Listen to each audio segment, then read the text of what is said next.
cette vidéo, nous commençons l'étude des arbres binaires de recherche, qui est une structure qui va nous intéresser pendant 5 ou 6 vidéos au moins, et que nous allons voir par petits morceaux. Alors, qu'est-ce que c'est qu'un arbre binaire de recherche? Eh bien, c'est un arbre binaire qui contient des clés qui sont comparables. Alors, des clés, c'est simplement le nom qu'on donne aux étiquettes de notre arbre binaire. Mais c'est important qu'elles soient comparables, c'est-à-dire qu'on puisse dire si une clé est plus petite qu'une autre. Ici, on a choisi des entiers, pour simplifier, donc clairement les entiers sont comparables, 1 est plus petit que 3, 4 est plus grand que 3, etc. Alors, un arbre binaire de recherche, il va respecter la condition d'arbre binaire de recherche, qui est que pour tout nœud G du sous-arbre gauche de R, et pour tout nœud D du sous-arbre droit de R, la clé de tous les nœuds qui sont à gauche est plus petite que la clé de la racine, et la clé de tous les nœuds qui sont à droite est plus grande que la racine. Alors ici, j'ai mis des inégalités strictes, ça veut dire que dans ce cas-ci, les clés sont uniques. On considère parfois des arbres binaires ou de recherche avec des clés qui peuvent se répéter. Et dans ce cas-là, on aura évidemment des plus petits ou égales. Mais c'est un cas qu'on n'étudiera pas dans le cadre d'ASD1. Alors, à quoi est-ce que ça sert de placer nos éléments dans ce genre de structure? Eh bien, c'est que pour chercher une clé, on ne va pas devoir parcourir tout l'arbre, mais seulement le chemin qui va de la racine jusqu'à cette clé.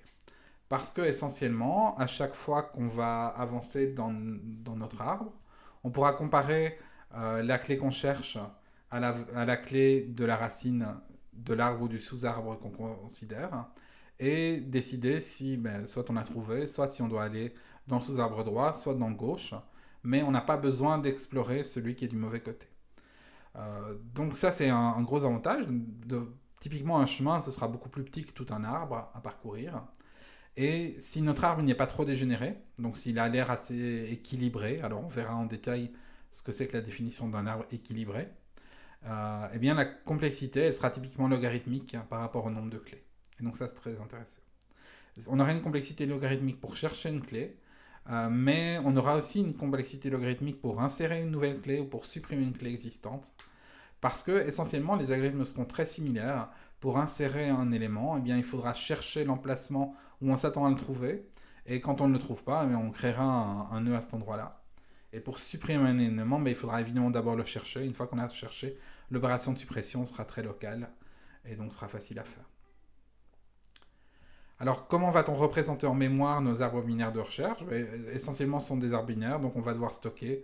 Alors, ici, notre étiquette, ce sera la clé, et puis les pointeurs vers gauche et droit au minimum. Ça, c'est la structure vraiment minimaliste qui permet de stocker un arbre binaire de recherche.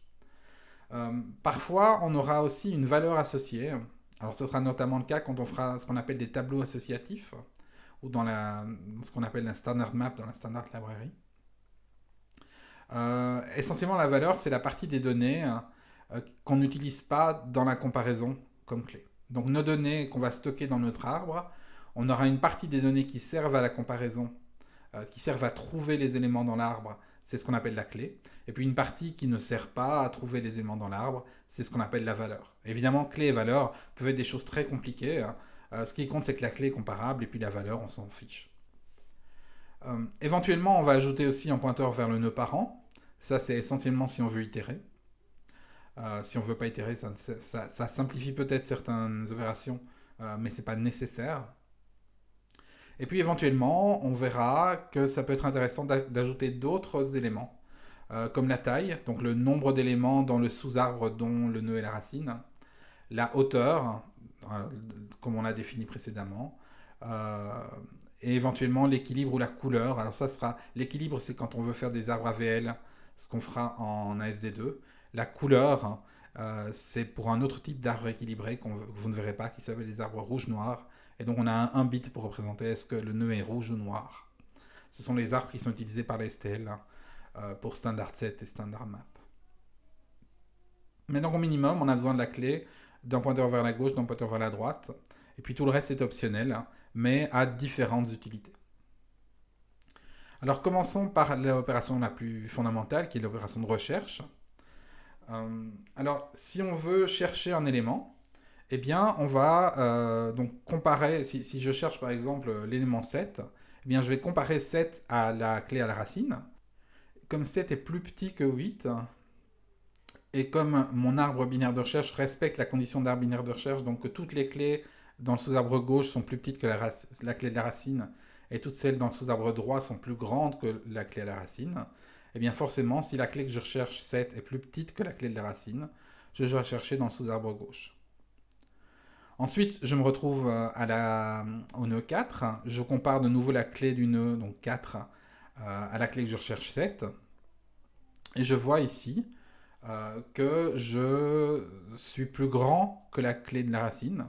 Et donc forcément, je vais devoir chercher dans le sous-arbre droit. Je compare à 6, je vois que je suis plus grand, et donc je cherche dans le sous-arbre droit. Je compare à 7, et je vois que je suis égal, donc j'ai trouvé. Alors là, j'ai de la chance, la clé que je cherchais était dans l'arbre, et donc j'ai fini par trouver un cas où c'était égal. Mais il est aussi tout à fait possible que je cherche un élément qui n'est pas dans l'arbre. Alors par exemple ici 9 n'est pas dans l'arbre, mais c'est pas grave, je vais pouvoir chercher. Je compare à 8, je vois que c'est plus grand, donc je vais à droite. Je compare à 11, je vois que je suis plus petit, donc je vais à gauche. Je compare à 10, je suis plus petit, donc je vais à gauche. Et là, je tombe sur un arbre vide, donc un pointeur nul. Et donc je constate que 9 n'est pas présent dans l'arbre. Alors ça c'est un élément intéressant, c'est-à-dire que ma fonction de recherche me permet de savoir si je suis ou je ne suis pas dans l'arbre. Et vous voyez bien que ma recherche parcourt uniquement le chemin qui mène soit jusqu'à l'élément que je cherche, soit jusqu'à l'emplacement où il devrait être et qu'il n'est pas. Mais donc c'est uniquement le parcours d'un chemin et pas le parcours de tout l'arbre. Si je réécris cette fonction sous forme de pseudocode, donc j'ai une fonction chercher qui reçoit en paramètre la racine R de l'arbre dans lequel je cherche et puis la clé K que je recherche. Et puis j'ai une série de tests, si, sinon si, sinon si. Donc une possibilité c'est que l'arbre soit vide, donc, ou que je sois avancé dans mon arbre jusqu'à ce que je trouve un emplacement vide. Dans ce cas, la clé n'est pas présente dans l'arbre. L'autre possibilité, c'est que K soit égal à la clé de la racine. Dans ce cas, j'ai trouvé. Et puis sinon, soit K est plus petit, soit K est plus grand. Et ça me permet de choisir si je vais à gauche ou si je vais à droite. Faire l'insertion n'est pas beaucoup plus compliqué. Essentiellement, l'insertion, ça consiste à chercher l'emplacement où devrait se trouver la clé. Jusqu'à ce qu'on trouve soit la clé déjà présente, c'est une possibilité, soit un emplacement vide, là où devrait être la clé, c'est là qu'il faut l'écrire. Donc si par exemple je veux insérer 5.5, eh bien je vois 8, je vais à gauche, je vois 4, je vais à droite, je vois 6, je vais à gauche, je vois 5, je vais à droite.